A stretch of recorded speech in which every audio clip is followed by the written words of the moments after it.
एक बार की बात है कि एक बहुत दुखी आदमी एक बुजुर्ग के पास आकर कहता है कि मैं अपनी ज़िंदगी से बहुत दुखी हूँ।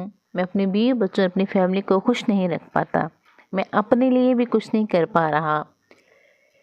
कभी कभी तो मुझे ख्याल आता है कि मैं इस अपनी ज़िंदगी को ख़त्म कर दूँ। आप इतने नेक हैं, इतनी दुआएं करते हैं, इतनी इबादत करते हैं, क्या आप मुझे कोई ऐसा वजीफ़ा, ऐसा तरीका बता सकते हैं जिससे मैं अपने इस बुरे वक्त से बाहर आ सकूं। मेरा बहुत बुरा वक्त चल रहा है। 2 वक्त की रोटी का इंतज़ाम करना भी मेरे लिए बहुत मुश्किल हो गया है। अब आप ही बताइए, ऐसे वक्त में मैं ज़िंदा रहूं तो कैसे रहूं? अपनी फैमिली को कैसे खुश रखूं? मेहरबानी फरमाकर मुझे कोई ऐसा तरीका बताइए। तो अच्छा सा तरीका बताइए, मेरे पर रहम कीजिए, मुझे कोई सीधी राह दिखाइए ताकि मैं आसानी से इसे समझ सकूं। क्योंकि मैं बहुत पढ़ा लिखना नहीं हूं। अगर आप बहुत बड़े आलिम और समझदारी की बातें करेंगे तो शायद मैं कभी समझ नहीं पाऊंगा। इसलिए बराए मेहरबानी फरमाकर मुझे आसान अल्फाज में, सादा अल्फाज में कोई अच्छा सा तरीका बता दें जिससे मेरी ज़िंदगी में बेहतरी आ जाए। तो आगे बुज़ुर्ग ने उसे क्या नसीहतें की या क्या कहा, तो ये वाक़या जानने के लिए हमारे साथ बने रहिएगा। अस्सलाम वालेकुम माय यूट्यूब फैमिली, कैसे हैं आप सब? उम्मीद करती हूँ खैरियत से होंगे। तो ये था हमारा सुबह का टाइम, सुबह 6 AM का टाइम था। तो मैं यहाँ पे बच्चों के लिए और अपने लिए नाश्ता बना रही हूँ। तो बेटी के लंच के लिए आज मुझे उसको बोनलेस चिकन के साथ पराठा रोल बना कर देने थे, तो उसकी तैयारी चल रही है। साथ साथ ये तैयारी भी चलती रहेगी और साथ साथ हम आज के टॉपिक को भी डिस्कस करते रहेंगे। तो अब होता क्या है कि उस बुज़ुर्ग ने आगे फिर उसको क्या समझाया, तो कितना ही बुरा वक्त हो, 2 बातें याद रखना।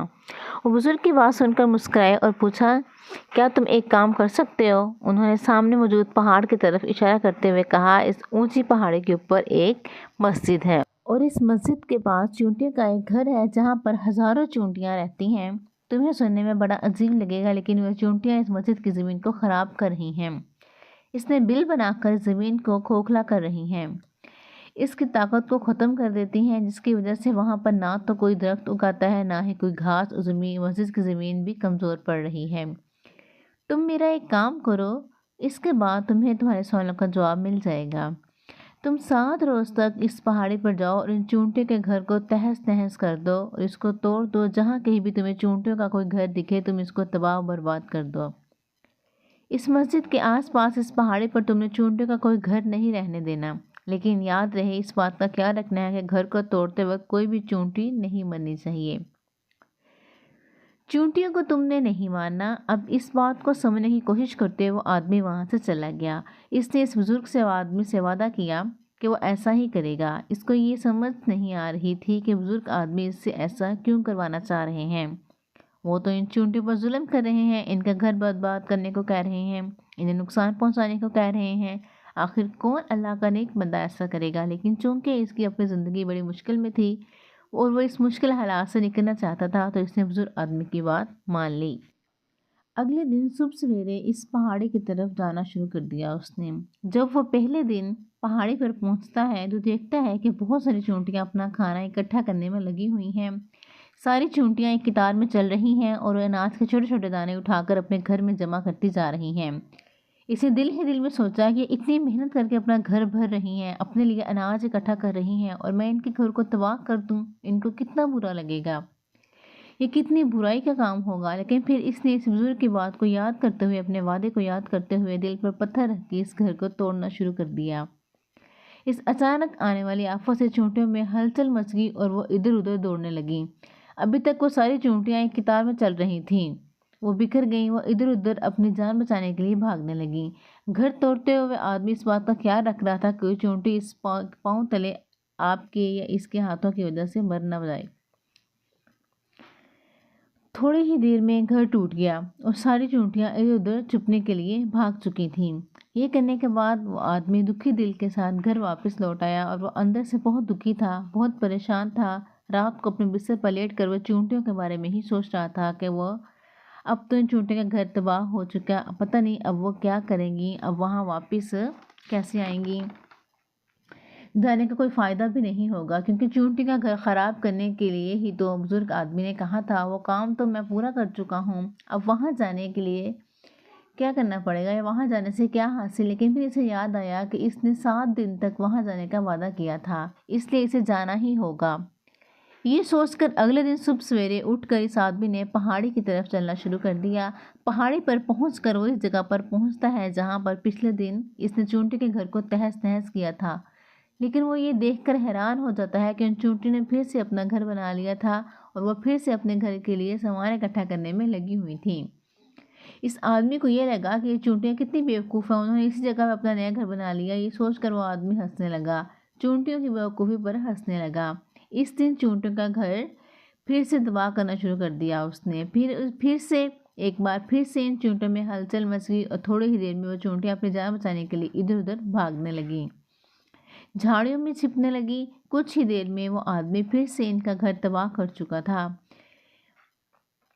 ये तसल्ली करने के लिए इसने घर को अच्छी तरह तबाह कर दिया था ताकि चूंटियाँ दोबारा इस घर पर या इस जगह पर घर ना बना सकें। इस आदमी ने वहाँ पर इस जगह पर ठंडा पानी गिरा दिया ताकि चूंटियाँ वहाँ पर अपना घर कभी ना बना सकें। इस तरह अपना काम पूरा करके वो आदमी फिर से अपने घर वापस आ गया। आज रात सोते वक्त वो आदमी फिर से यही सोचा था, क्या बुजुर्ग आदमी मुझसे सही काम करवा रहे हैं? क्या किसी के घर को तबाह करना अल्लाह के किसी नेक आदमी को अच्छा लगता है? यही सोचते सोचते वो सो गया। अगले दिन फिर वो उठकर फिर से इस पहाड़ी की तरफ चल पड़ा। पहाड़ी पर पहुंचकर इस जगह पर पहुंचता है जहां इसने इनके घर को तबाह किया था और वह देखकर खुश हो जाता है कि वहां पर अब कोई घर नहीं था। सारी चोटियां वहां गायब हो चुकी थीं। अब इस आदमी ने सोचा कि अब हर रोज़ आने का क्या फ़ायदा, क्योंकि चोटियों ने तो अपना घर बदल लिया है, अब वो यहाँ से चली गई हैं। पर बुजुर्ग आदमी ने मुझे 7 दिन आने का कहा है, आज तीसरा ही दिन है, लेकिन अब बाकी 4 दिन आने का क्या फ़ायदा होगा। यही सोचकर इसे तहैया किया कि वो यहाँ से सीधा इस बुजुर्ग आदमी के पास जाएगा और उन बुजुर्ग को ये सारी खबर बता देगा। वो वापस मुड़ के इस बुजुर्ग आदमी के झोंपड़े की तरफ जाने ही लगा, तब इसके अचानक ही एक और घर पर पड़ी जो कि चूंटियों का ही बनाया हुआ था। मतलब वो घर चूंटियों ही ने बनाया था। अब वो चूंटियां नए घर में रह रही थीं। ये नया घर पुराने घर से थोड़े ही फासले पर था। जब इस आदमी की नज़र इस घर पर पड़ी तो उसने सोचा कि शायद बुजुर्ग आदमी को पता था कि चूंटियां अपना घर यहाँ से बदलकर किसी करीबी जगह पर दोबारा बनाएगी, इसलिए उन्होंने मुझे 7 दिन आने के लिए कहा था।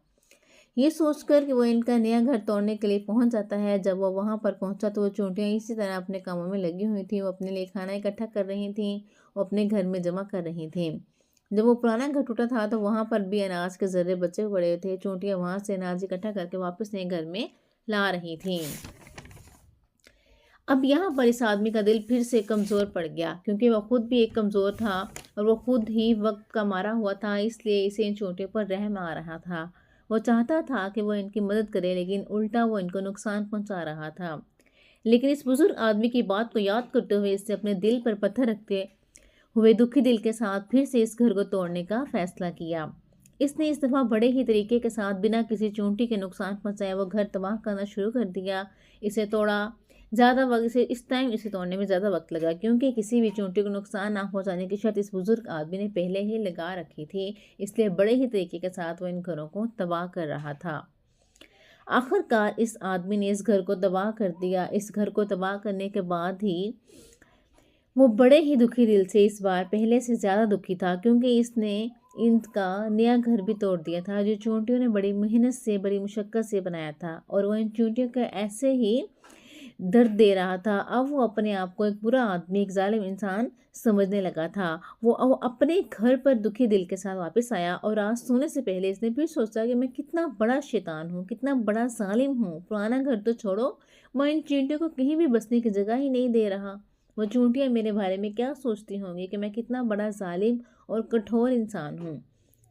ये सोचते सोचते दुखी दिल के साथ अपने काम पर पछताते हुए वो सो गया। लेकिन अगले दिन फिर इसी पहाड़ी पर जाना था। इसे अपने वादे के ऐन मुताबिक 7 दिन इसी पहाड़ी पर ही जाना था।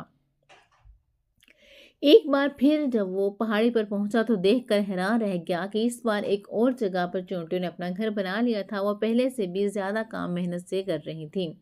उन्होंने एक ही रात में पहले से भी ज़्यादा बड़ा घर बना लिया था और अब वो फिर से अपना अनाज और खाना इकट्ठा करने में लगी हुई थी। ये देखकर इस आदमी को लगा कि इन चूंटियों किस मिट्टी की बनी हुई हैं। मैं इनको बार बार यहाँ से भगाने की कोशिश कर रहा हूँ, लेकिन ये फिर वहाँ से अपना घर बना लेती हैं। क्या इनको नहीं पता कि मैं इनको यहाँ पर बसने नहीं दूँगा? ये चूंटी देखने में तो इतनी छोटी सी है, लेकिन ये फिर भी मुझसे हार नहीं मान रही। अब की बार इस आदमी को गुस्सा आ गया और उसने गुस्से में आ गए इनके घर को ख़राब करना शुरू कर दिया, लेकिन इस बार ख़राब करते हुए कुछ चूंटियाँ भी इसके पाँव तले आकर मर गईं। वो आदमी चूंकि गुस्से में था, इसलिए इसे इस बात का ख्याल ना किया। जब इसका गुस्सा थोड़ा ठंडा हुआ तो इसे देखा कि इसने चूंटियों का कितना नुकसान कर दिया है। इसका दिल दुख से भर गया और रोता हुआ अपने घर की तरफ भाग गया। सारी रात वो सोचता रहा कि मैं इन चूंटियों पर बहुत ज़्यादा जुल्म कर रहा हूँ। अब मैं इससे ज़्यादा जालिम नहीं बन सकता। यही सोचकर वो अगले दिन चूंटियों के लिए थोड़ा सा आटा लेकर इस पहाड़ी पर पहुंच जाता है। आज इसके दिल में चूंटियों के लिए मोहब्बत थी। आज वो इनकी मदद करना चाहता था। और जब वो वहां पर पहुंचा तो देखा चूंटियां एक बार फिर से अपने नए घर को बनाने में लगी हुई थी। वो बड़े प्यार से चूंटियों के घर के पास बैठ गया और अपना लाया हुआ आटा इन चूंटियों के पास बिखेर दिया। वो चूंटियां इसका आटा खाने लगी और जब तक 7 दिन पूरे ना हुए वो अगले अगले दिन तक ऐसा ही करता रहा। वो रोज़ सुबह जाता, अपने हाथों से चूंटियों को आटा खिलाता, इनके पास थोड़ी देर बैठकर वापस आ जाता। 7 दिन पूरे होने के बाद वो इस बुजुर्ग आदमी के पास वापस आता है और हाथ जोड़कर इनसे बोलता है कि मुझे माफ़ कर दे, मैंने चूंटियों का घर तबाह करने की बहुत कोशिश की। मैंने इनका घर तबाह भी किया, एक बार नहीं 4 बार तबाह किया, लेकिन वो चूंटियाँ फिर से अपना घर बना लेती थीं। हर रोज़ वो फिर से मेहनत करके अपना नया घर बना लेती थीं। 4 दिन के बाद मेरे अंदर हिम्मत नहीं रही, मैं इससे ज़्यादा ज़ालिम नहीं बन सका।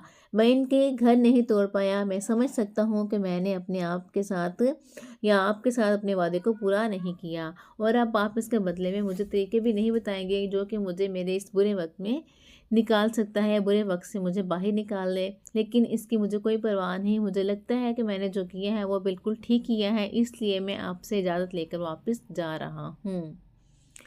गुजारिश है कि मुझे अपने घर जाने की इजाज़त दे दें। ये सुनकर वो बुज़ुर्ग आदमी मुस्कुराए। उन्होंने कहा, बेटा चले जाना, थोड़ा पानी तो पी लो, थोड़ी देर के लिए रुक जाओ, इसके बाद चले जाना। ये कहकर बुज़ुर्ग आदमी अपनी झोंपड़ी से इसके लिए पानी लेकर आते हैं। तो कैसा लग रहा है ये वाक़या? जुड़े हुए हैं मेरे साथ, जुड़े रहिएगा। अच्छा, साथ साथ मैं आपको ये बताते चलूँ कि सुबह का टाइम था, ये टाइम बहुत कम होता है इस बच्चों के लिए लंच तैयार करना। बेटी मेरी स्कूल जाती है, उसके लिए लंच तैयार करना, साथ साथ अपने लिए भी नाश्ता बनाना, उसको टिफ़िन पैक करना, उसके लिए उसके बाबा के लिए लंच पैक कर रही थी मैं। अच्छा, वो यहाँ पे ना फिर जब वो देखती है कि मेरा लंच पैक हो गया है, मम्मा ने क्या पैक किया, तो थोड़ी देर बाद ना वो यहाँ पे आ जाती है, आके फिर चेकिंग करती है कि मम्मा ने मेरे लिए क्या पैक किया है, क्या नहीं। थोड़े से बच्चे जो होते हैं ना बड़े चूज़ी होते हैं। अच्छा, हम अपने दौर में इस तरह नहीं थे। हम तो हमारी माएँ हमें जो भी रोटी, सालन या अंडा दे देती हैं तो हम आराम से खा लेते थे, आराम से अपने साथ ले जाते थे, कभी कोई नखरे नहीं किए थे। लेकिन बच्चे चूँकि आजकल के बहुत सिलेक्टिव हो गए हैं, तो उन्हें हर चीज़ अपनी पसंद के मुताबिक चाहिए। यहाँ पे वो आ गई है, आके तो वो चेक करिए कि यहाँ पे हो क्या रहा है, मम्मा क्या कर रही हैं। अब उसको तो नज़र आ गया कि मेरा लंच मम्मा ने रेडी किया हुआ, देखो तो सी मम्मा ने बनाया क्या है। तो ऊपर ना डोनट पड़ा हुआ था, उसको देखकर तो वो बहुत खुश होती है। अच्छा, डोनट है तो नीचे पराठा रोल दे के मैंने पराठा नहीं लेके जाना, तो यही बातें शुरू हो जाती हैं। अच्छा, खैर साथ साथ ये काम भी होते रहेंगे। तो यहाँ पे अपने लिए चाय बना रही थी, तो किचन के काम तो साथ साथ चलते रहेंगे। तो साथ में आ गए फिर हम अपनी वाक़ये पर आते हैं कि क्या होता है फिर आगे। अच्छा, फिर आगे क्या होता है? गुज़ारिश है, अच्छा उसने कहा कि अच्छा पानी पी लो थोड़ी देर के लिए। तो अच्छा उसने पानी पिया, वो पानी पी के उसके बाद वहाँ से फिर उठने लगा। लेकिन बुजुर्ग आदमी ने उससे पूछा कि तुम मुझे ये बताओ कि आखिरकार तुम चूंटियों का घर तबाह क्यों नहीं कर सके? वो चूंटियाँ तो छोटी सी हैं, तुम इतने बड़े हो, तुम इतने ताकतवर हो, तुम इन छोटी छोटी चूंटियों का घर भी तबाह नहीं कर पाए। क्यों, ऐसा क्यों हुआ? कहाँ है तुम्हारी ताकत, कहाँ है तुम्हारी समझदारी? क्या तुम इन चूंटियों का मुकाबला भी नहीं कर पाई? साधु ने जवाब दिया कि मैंने इन चूंटियों का घर तबाह किया था और बार बार किया था। एक बार तो गुस्से में आकर इनको नुकसान पहुंचा दिया था, लेकिन जिस दिन मैंने इनको नुकसान पहुंचाया, इसी दिन मुझे लगा कि इनको क्यों नुकसान पहुंचा रहा हूं, क्योंकि इनको तो मैं इतनी तकलीफ़ दे रहा हूं। मुझे बड़ा पछतावा हुआ, बड़ी शर्मिंदगी हुई। इसी दिन के बाद मैंने इनको नुकसान पहुंचा देने की बजाय इनकी मदद करना शुरू कर दी। ये सुनकर इस बुजुर्ग आदमी ने कहा, यही तो सीखने की बात है। एक छोटी सी चूंटी हमें ज़िंदगी गुजारने का तरीका बता देती है। मैंने तुम्हें इन चूंटियों का घर तबाह करने के लिए नहीं भेजा था, मैंने तुम्हें भेजा था कि तुम इन चींटियों से कुछ सीख लो, इनकी ज़िंदगी से कुछ सबक सीख लो जो तुम्हारे लिए तुम्हारी ज़िंदगी गुजारने में मदद करे। मुझे बताओ तुमने इनसे क्या सीखा। ये सुनकर इस साधु ने पूरी कहानी बयान कर दी कि वो इन 7 दिनों में वहाँ पर क्या क्या करता रहा। पूरी कहानी सुनकर बुजुर्ग आदमी मुस्कुराते हुए बोले कि बेटा, पहले यही सीख इन चींटियों से तुम ले सकते हो कि तुमने इतनी बार इनके घर को तोड़ने की कोशिश की, कितनी ही तुमने कोशिशें की, कितनी ही बार तुमने इनके घर को तबाह किया, लेकिन वो हर बार अपना नया घर बना लेती थी। उन्होंने कभी हार नहीं मानी, लेकिन अगर वो हार मान लेती तो वो चींटियां तुम्हें वहाँ पर ना मिलती।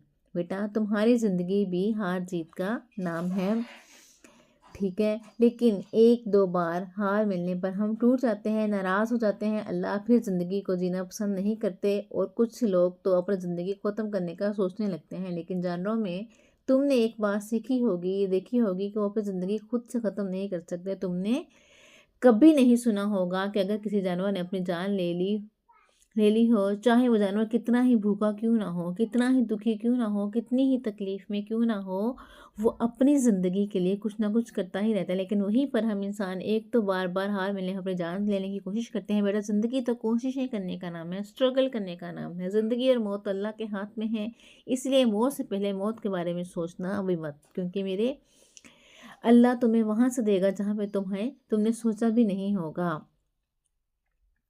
तुम यहाँ से चले जाओगे अगर तुम इससे पहले दुखी हो रहे हो। अगर एक घर टूट गया तो फिर दूसरा घर बनाने की कोशिश करो। कोशिश करने वालों की कभी हार नहीं होती। हाँ जी, तो चोटियों को तुम देख ही चुके हो कितनी छोटी सी हैं, लेकिन उन्हें इतना यकीन है खुद पर कि कई बार घर टूटने के बाद भी इन्होंने हार नहीं मानी। और दूसरी सीख ये है कि जब भी हम पर कोई बुरा वक्त आता है, हमें लगता है कि ये वक्त कभी नहीं जाएगा, ये वक्त मेरी ज़िंदगी को बर्बाद कर देगा, मुझे कभी जाने नहीं देगा। और अपने इन ख्यालों से, इन सोचों में से जिनकी कोई हैसियत नहीं होती, वो सिर्फ ख्याल होते हैं, सोच होती है, और वही सोच हमारे दिल को दुखी कर देती है, हमें तोड़ देती है, हमारी हिम्मत को तोड़ देती है, और इसीलिए हम कोशिश करना भी छोड़ देते हैं। लेकिन तुम खुद ही सोचो कि बार बार की तकलीफ हमें नुकसान पहुंचाएगी, लेकिन कब तक पहुंचाएगी। अगर हम बार बार उठकर हिम्मत करते रहेंगे, तो कोशिश करते रहेंगे, तो हार भी हमारे सामने कुछ नहीं होगी। तो जी जनाब, यही था हमारा आज का सबक कि हिम्मत मानने, हिम्मत जो है ना, कभी ना हारो, ठीक है। हिम्मत जो हार जाता ना इंसान, फिर वो इंसान जो है वो टूट जाता है। वो अपनी ज़िंदगी में कितना ही बुरा वक्त क्यों ना हो, आपने हिम्मत नहीं हारनी। उस इंसान की हिम्मत कभी नहीं बढ़ सकती जो डिसहार्ट हो जाता है, खुद को जो है वो मतलब समझने लग जाता है कि मैं अब कुछ नहीं कर सकता। तो यहाँ पे हमारा नाश्ता रेडी हो चुका था, लंच भी रेडी हो चुका था, मेरी चाय भी बन चुकी थी। तो आपको हमारी वीडियो कैसी लगी हो इसके बारे